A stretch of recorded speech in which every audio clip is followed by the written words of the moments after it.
ত্রিকোণমিতিক 9.2 মান নির্ণয়ের যে অঙ্কগুলো আছে 5 থেকে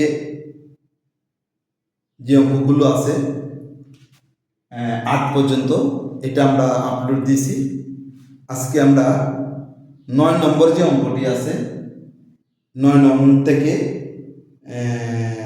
কয়েকটি অঙ্ক আছে দেখাও যে বা প্রমাণ করে যে অনুশীলন দিয়ে দেখাও যে 9 থেকে কয়েকটি অঙ্ক আছে সেই অঙ্কটি আজকে আমরা ধারাবাহিকভাবে দেখাও যে অঙ্কগুলো যে আছে বা প্রমাণ করেছে এগুলো আজকে আমরা সমাধান দিতে চেষ্টা করব খুব সহজ এবং সরলভাবে, যাতে অতি দুর্বল স্টুডেন্টও বুঝতে কোনো অসুবিধা না হয়।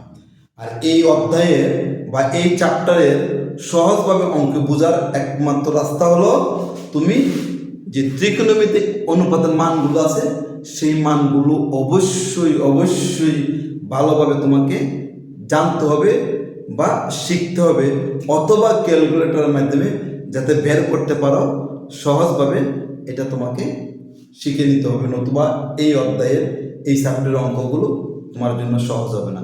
যদি এই মানগুলো তুমি সহজভাবে শিখতে পারো বা বুঝতে পারো বা ক্যালকুলেটর বের করতে পারো তাহলে এই অধ্যায়ের প্রত্যেকটা অঙ্ক তোমার কাছে খুব ইজি মনে হবে। তাহলে চলো আমরা যাই। দেখাও যে cos square 30 degree minus sin square 30 degree equal cos 60 degree, এটা আমাকে বের করতে বলছে। এত সময় এত দেখাও যে এটা ইকুয়াল, এটা আমরা প্রথমে লিখব লেফট হ্যান্ড সাইড মানে বাম পক্ষ cos square 30 degree minus sin square 30 degree. আমরা cos 30 degree √3/2 sin 30 degree half এটা আমরা জানি বা ক্যালকুলেটরেও বের করতে পারবো। তারপরেও আমরা এখানে লিখে রাখছি sin 30 ডিগ্রি মানে হাফ, cos 30 ডিগ্রি মানে √3/2। তাহলে আমরা লিখি cos 30 ডিগ্রি মান হলো half 1/2 whole square minus sin ধরো বলেছি cos 30 ডিগ্রি মান হলো √3/2, cos 30 ডিগ্রি মান হলো √3/2 whole square minus sin 30 degree মান হলো হাফ 1/2 হোল স্কয়ার। তাহলে আমরা স্কয়ার রুটের কাটা তাহলে 3 2 দুগুণে 4 অর্থাৎ √3/2 হোল স্কয়ার মানে হলো √3/2 ইনটু √3/2, √3 গুণ করলে 3 হয়, 2 দুগুণে 4 হয়। তাহলে এটা আমরা 3/4 লিখতে পারি, 3/4 আমরা লিখে দিলাম মাইনাস 1/2 এক স্কয়ার করলে একই হয় আর 2 দুগুণে আছে 4। এখন 4 এর লসাগু 4 হয়, 4 এর লসাগু 4 হবে 4 দিয়ে 4 এর ভাগ অর্থাৎ হর দিয়ে ভাগ লব দিয়ে গুণ, 4 দিয়ে 4 কে ভাগ করলে 1 হয়, 1 দিয়ে 3 এর গুণ 3 একে 3 বিয়োগ 4 দিয়ে 4 এর ভাগ করলে 1 একে 1 3 মাইনাস 1 3 থেকে 1 চলে গেলে হয় 2, নিচে আছে 4।